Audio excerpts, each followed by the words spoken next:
Om Shanti. Good morning. आज मकर संक्रांति है, तो सभी भाई बहनों को, सभी मीठे मीठे भाई बहनों को मकर संक्रांति की बहुत बहुत हार्दिक शुभकामनाएं, बहुत बहुत दिल से बधाई और मुबारक। जिस प्रकार रोज रोज बाबा हम बच्चों को मीठे बच्चे कह कर के मीठा बना रहे हैं। आज का जो दिन है मकर संक्रांति का, सिर्फ हमारे लिए आज का दिन नहीं है, लेकिन हम सबके लिए रोज रोज मकर संक्रांति ही है।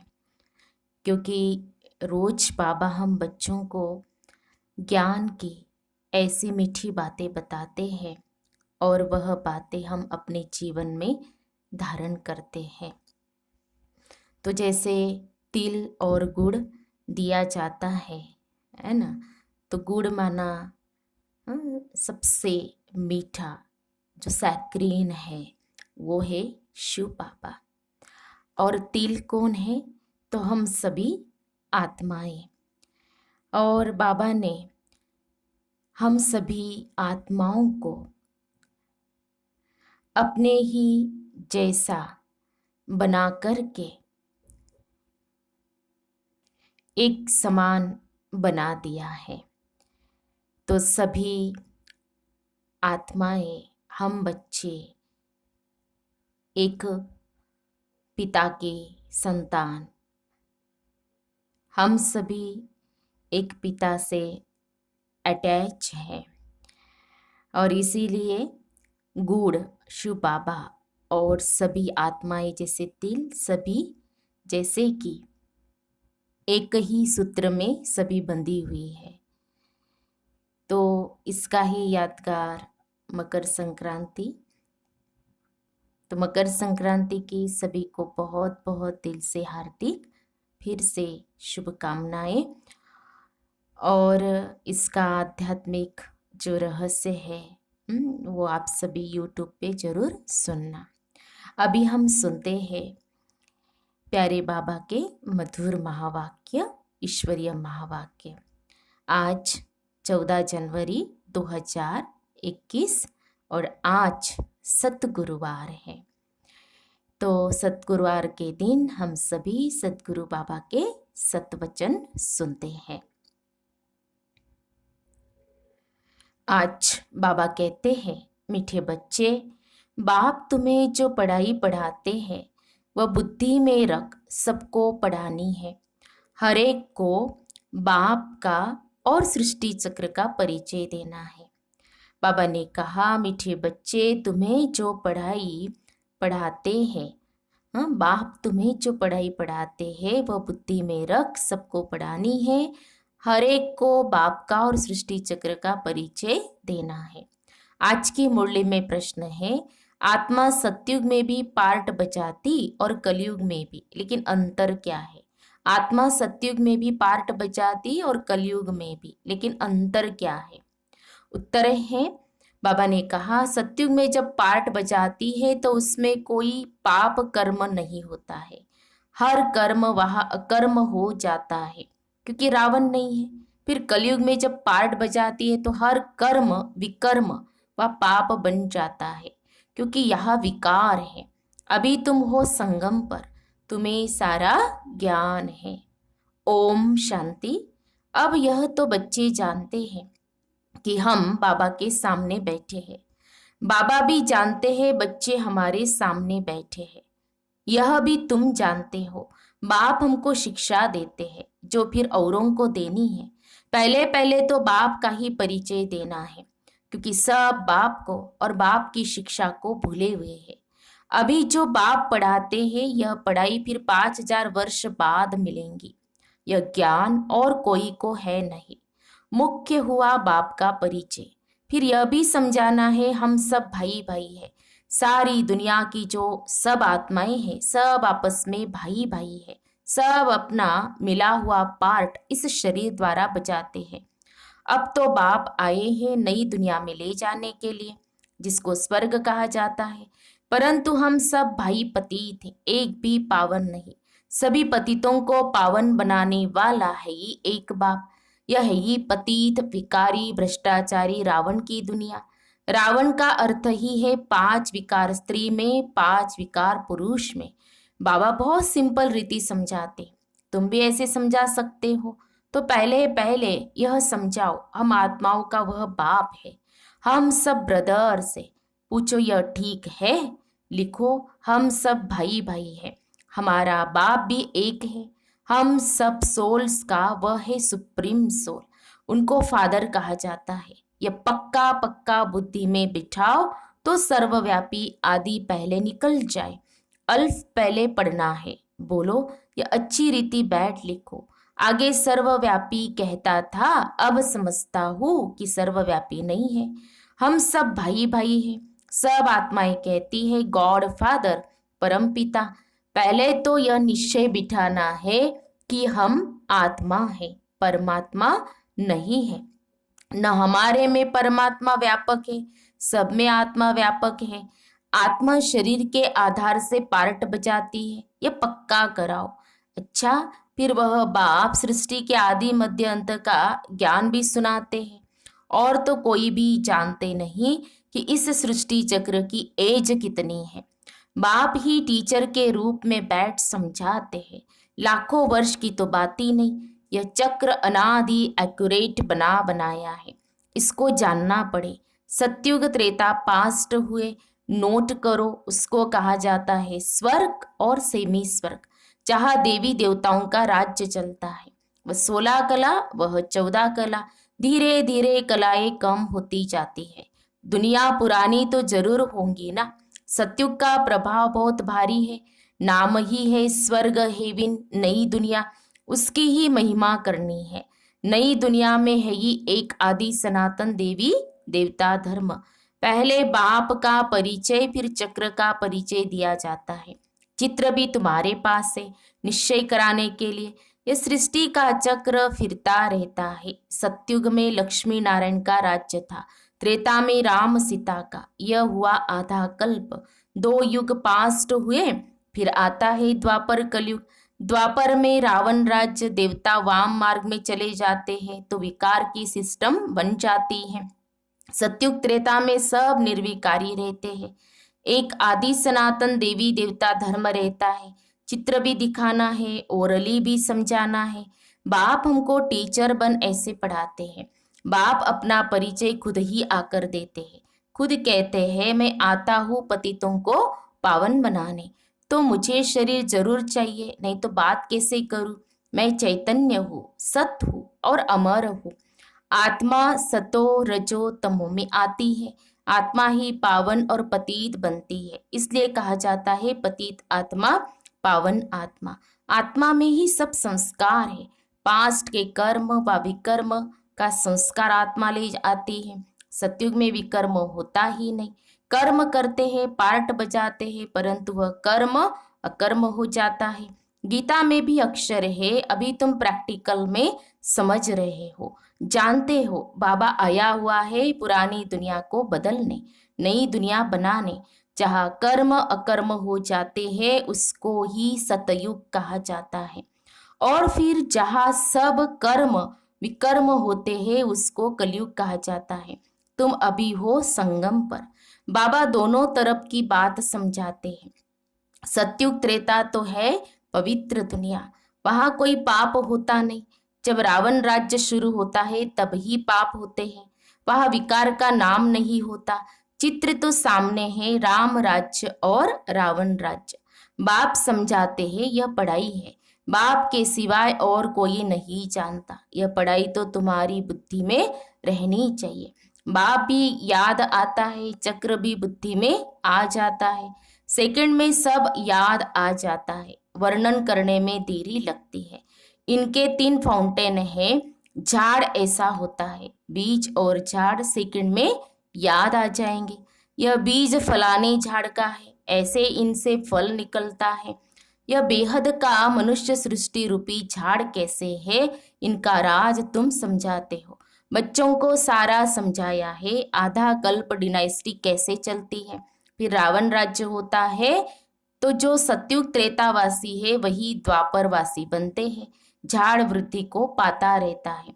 आधा कल्प के बाद रावण राज्य होता है, विकारी बन जाते हैं। बाप से जो वर्षा मिला वह आधा कल्प चला, नॉलेज सुनाकर वर्षा दिया वह प्रारब्ध भोगी, अर्थात सतयुग त्रेता में सुख पाया, उसको सुखदाम सतयुग कहा जाता है। वहाँ दुख होता ही नहीं। कितना सिंपल समझाते हैं।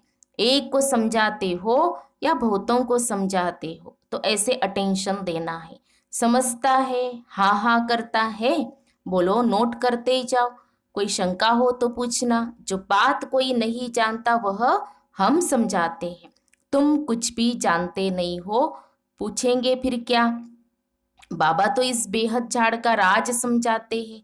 यह नॉलेज अभी तुम समझते हो, बाप ने समझाया है। तुम 84 के चक्र में कैसे आते हो, ये अच्छी रीति नोट करो, फिर इस पर विचार करना है। जैसे टीचर निबंध देते हैं, फिर घर में जाकर रिवाइज कराते हैं ना, तुम भी यह नॉलेज देते हो, फिर देखो क्या होता है। पूछते रहो, एक एक बात अच्छी रीति समझाओ। बाप टीचर का कर्तव्य समझाकर फिर गुरु का समझाओ। उनको बुलाया ही है कि आकर हम पतितों को पावन बनाओ। आत्मा पावन बनती है तो फिर शरीर भी पावन मिलता है। जैसा सोना वैसा जेवर बनता है। 24 कैरेट का सोना उठाएंगे, खाद नहीं डालेंगे तो जेवर भी ऐसे सतो प्रधान बनेंगे। अलाई डालने से तमो प्रधान बन पड़े हैं। पहले पहले भारत 24 कैरेट पक्के सोने की चिड़िया था, अर्थात सतो प्रधान नई दुनिया थी, फिर तमो प्रधान बनी है। यह बाप ही समझाते हैं, और कोई मनुष्य गुरु लोग नहीं जानते। बुलाते ही आकर पावन बनाओ, सो तो गुरु का काम है।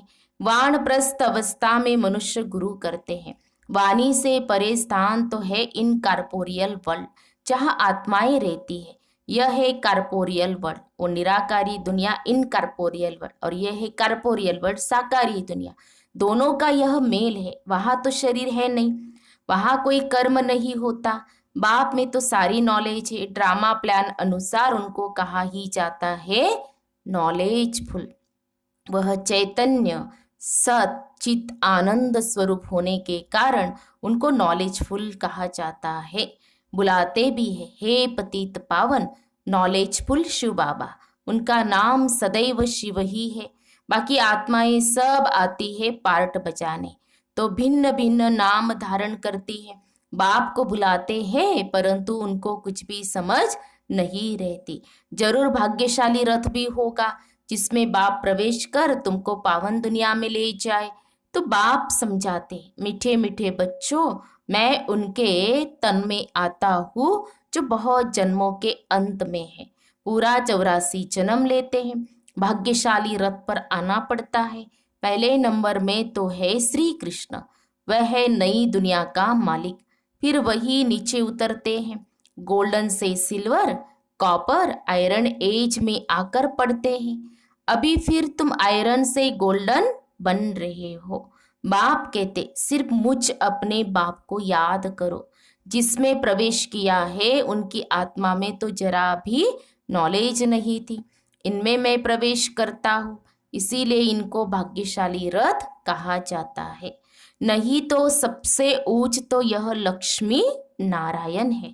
इनमें प्रवेश करना चाहिए, परंतु उनमें परमात्मा प्रवेश नहीं करते, इसीलिए उनको भाग्यशाली रथ नहीं कहा जाता है।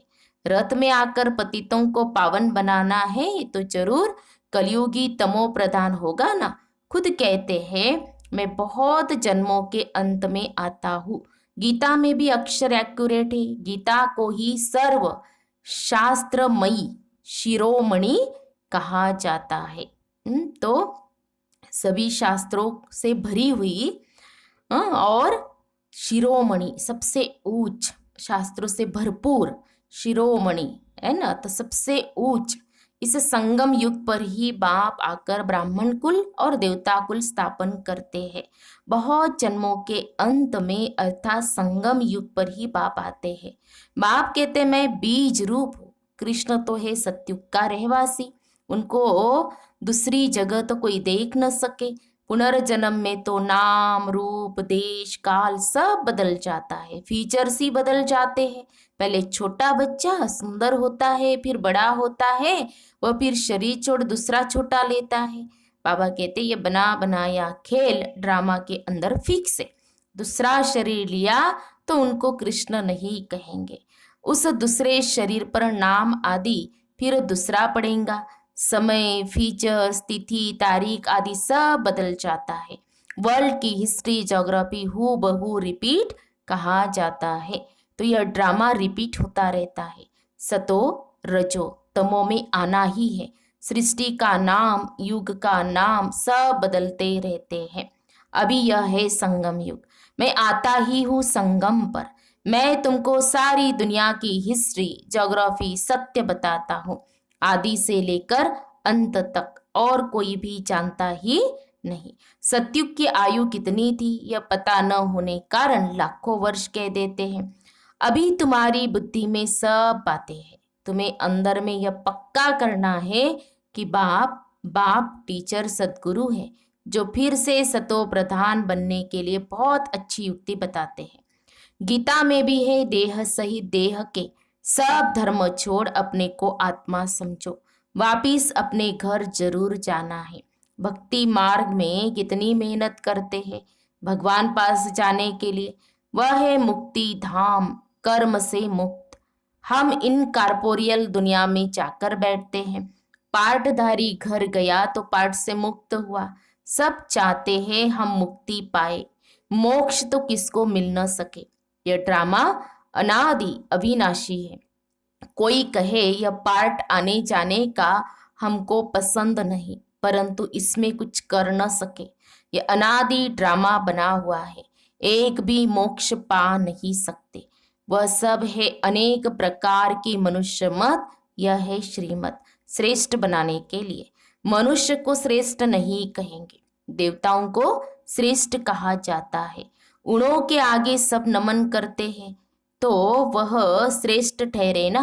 कृष्ण देवता है, वैकुंठ का प्रिंस, वह यहाँ कैसे आएगा। न उसने गीता सुनाई, शिव के आगे जाकर कहते हैं हमको मुक्ति दो। वह तो कभी जीवन मुक्त, जीवन बंध में आते ही नहीं, इसीलिए उनको पुकारते हैं मुक्ति दो। जीवन मुक्ति भी वह देते हैं। अच्छा, मीठे मीठे सिखी लदे बच्चों प्रति मात पिता बाप दादा का याद प्यार और गुड मॉर्निंग। रूहानी बाप की रूहानी बच्चों को नमस्ते। हम रूहानी बच्चों की रूहानी बाप दादा को याद प्यार और नमस्ते नमस्ते। ओम शांति, ओम शांति, ओम शांति। गुड मॉर्निंग बाबा, शुक्रिया बाबा, थैंक्स बाबा। धारणा के लिए मुख्य सार। आज की मुरली का सार 2 पॉइंट में। पहली पॉइंट, हम सब आत्मा रूप में भाई भाई है, यह पाठ पक्का करना और कराना है।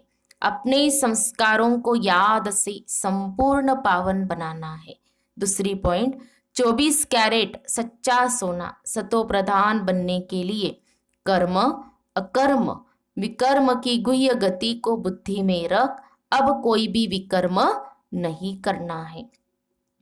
फिर सदगुरु बाबा का वरदान है, समय पर हर गुण व शक्ति को यूज करने वाले अनुभवी मूर्त भव।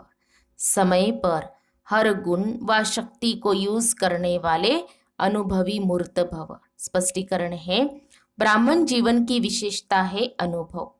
अगर एक भी गुण व शक्ति की अनुभूति नहीं तो कभी न कभी विघ्न के वश हो जाएंगे। अभी अनुभूति का कोर्स शुरू करो। हर गुण व शक्ति रूपी खजाने को यूज करो। जिस समय जिस गुण की आवश्यकता है उस समय उसका स्वरूप बन जाओ। नॉलेज की रीति से बुद्धि के लॉकर में खजाने को रख नहीं दो, यूज करो, तब विजयी बन सकेंगे और वाह रे मैं का गीत सदा गाते रहेंगे। स्लोगन है, नाजुकपन के संकल्पों को समाप्त कर शक्तिशाली संकल्प रचने वाले ही डबल लाइट रहते हैं।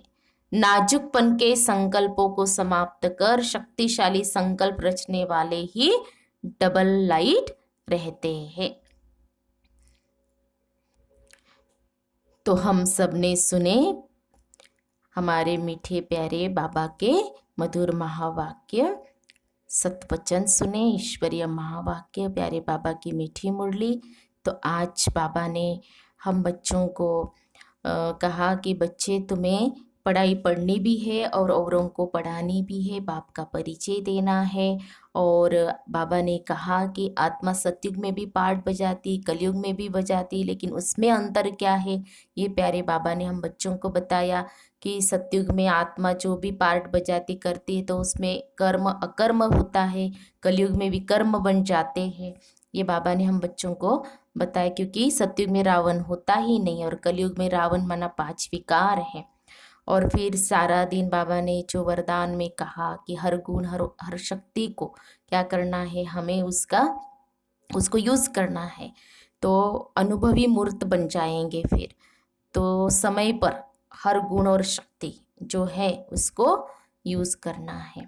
और फिर डबल लाइट का अनुभव भी करना है। संकल्प हमारे कैसे होने चाहिए, शक्तिशाली, तो हम डबल लाइट का अनुभव कर सकते हैं। फिर आज 14 तारीख है, अव्यक्त मास का 14वां दिवस है। तो अभी हम सुनते ब्रह्मा बाप के कदम में से आज 14वां जो बाबा का कदम है वो हम सुनते हैं।